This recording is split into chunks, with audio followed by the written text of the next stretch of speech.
Captain Hank, an experienced Air Force pilot, is on board his fighter plane and receives orders to prepare for a possible attack.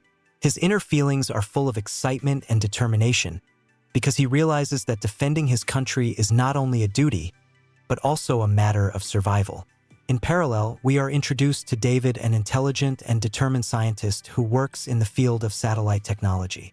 He is in New York City when one of the huge alien flying saucers appears in the sky, and his anxiety grows when he realizes that this could be the beginning of the end. At the same time, we see the life of Mary McGee, the president's daughter, who is going out for an evening dinner.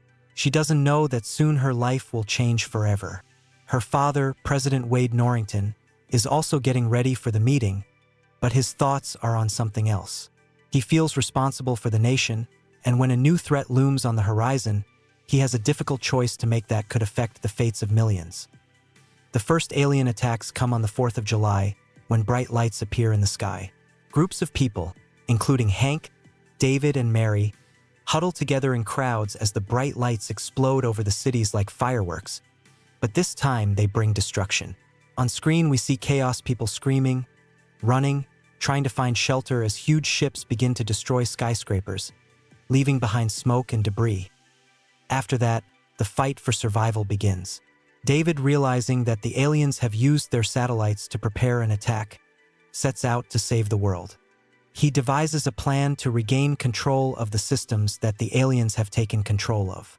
He wants to use a virus to disable their technology. He begins to assemble a team, including his ex-wife, whom he still loves, and Hank, who agrees to the risky assignment. Hank and his team attempt attack sorties in their fighter jets. They begin to fight alien fighters, and each battle is filled with tension.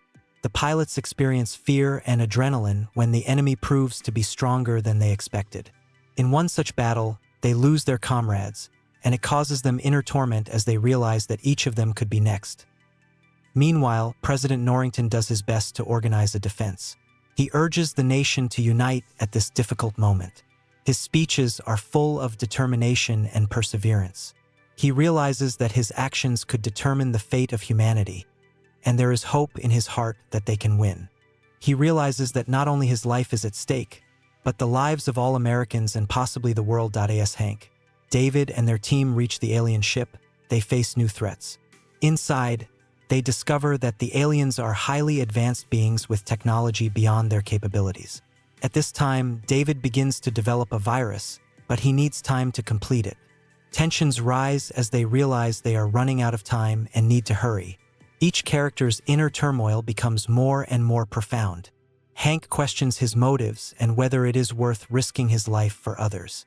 He remembers his family and thinks he may not be able to return. David, for his part, is plagued by guilt for failing to protect the world when it was necessary.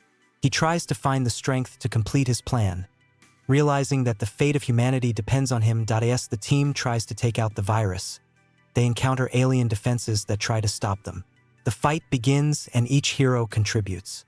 Hank fights the alien soldiers, showing his agility and courage. Every moment is filled with tension and the audience feels the danger as our heroes risk their lives to save others. Finally, David finalizes the virus and they manage to launch it. They watch as the alien systems begin to fail.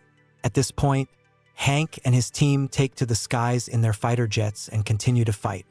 Explosions appear on the screen and the audience feels the adrenaline kicking in. Hank realizes that this may be their last chance. When all seems lost, President Norrington makes a bold decision. He orders a final attack on the alien ship. It's a risky move, but he knows he has no other choice. He calls on the nation to unite and fight for their freedom. This speech becomes a symbol of hope, and people around the world begin to gather for one last battle. After an intense fight, Hank and his team make it to the aliens' main ship. They break in and they manage to install a virus into their system.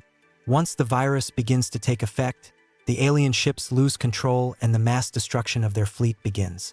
Hank and his team watch as the alien ships begin to fall from the sky, all against a backdrop of explosions and screams. Meanwhile on Earth, President Norrington and Mary McGee are watching the battle. Mary has mixed feelings, realizing that they could all die. She wants to believe in victory, but she also fears for her loved ones. As Earth begins to win, she feels joy, but also realizes that this is not the end. When the final attack is completed and the alien fleet is defeated, there is a welcome relief on Earth. People take to the streets, rejoicing in victory. President Norrington gives an inspiring speech about unity and courage, emphasizing that humanity was able to overcome the greatest threat. This becomes a symbol of hope for all. Celebrations take place all over the world. People embrace each other, cheering and celebrating their victory. Hank, David, and Mary look on with a sense of pride and relief. They realize that each of them contributed to this achievement, and now they can look forward to the future with hope. The film ends on an optimistic note, emphasizing the strength of the human spirit and the need to unite in difficult times.